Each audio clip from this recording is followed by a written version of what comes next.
Lo aprendido en silencio. María despertó con el primer frío del amanecer. Afuera, el viento movía las ramas desnudas de los álamos de la villa y los gallos apenas rompían el silencio.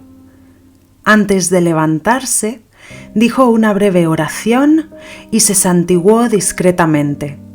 Un gesto automático que su madre le había enseñado y que en su interior recordaba las antiguas bendiciones de su familia. Para ella era una manera de comenzar el día con protección. Era viernes y en la cocina preparó los utensilios para hornear el pan que comerían esa noche.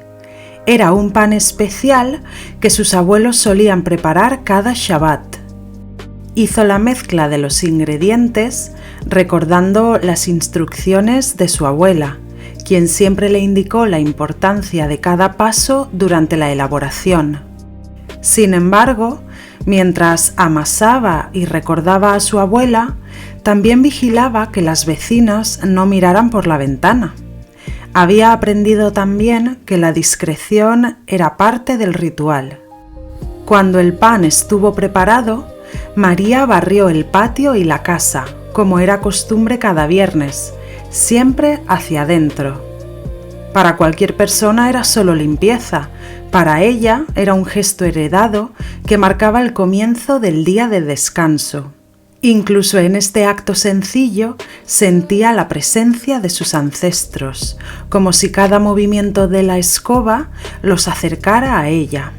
La mañana transcurrió con tareas cotidianas, arreglar la ropa de sus hijos, ordenar la despensa y preparar la comida.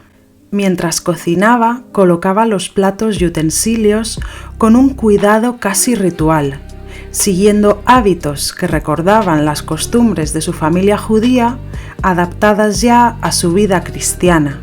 Cada acción era doble, útil para la vida diaria y a la vez un hilo silencioso con la tradición que no podía y no quería perder. Más tarde, mientras los niños jugaban cerca del hogar, María salió a buscarlos y al hacerlo no olvidaba santiguarse al cruzar la puerta. En su corazón recordaba la enseñanza de sus abuelos. Cada paso que daba debía ser protegido por Dios. Sin embargo, cada mirada o cada acción también estaba calibrada para no levantar sospechas. Por la tarde, María encendió discretamente 2 velas y las colocó lejos de la ventana para evitar que fueran vistas por los vecinos.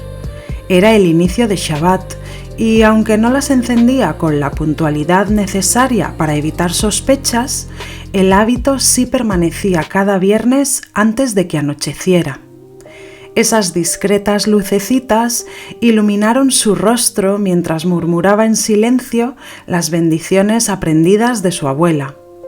El aroma del pan invadía la estancia y por un momento todo parecía tranquilo, aunque fuera imposible olvidar que un vecino fisgón o un inquisidor pudieran aparecer en cualquier instante.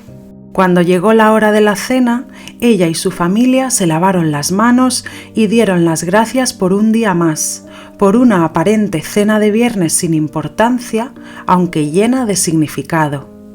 Al terminar el día, mientras la villa quedaba silenciosa y la nieve apenas empezaba a cubrir las calles, María cerró puertas y ventanas con cuidado. Se sentó junto a la mesa y dejó que el calor de la cocina le llegara a las manos. Cerró los ojos y respiró hondo.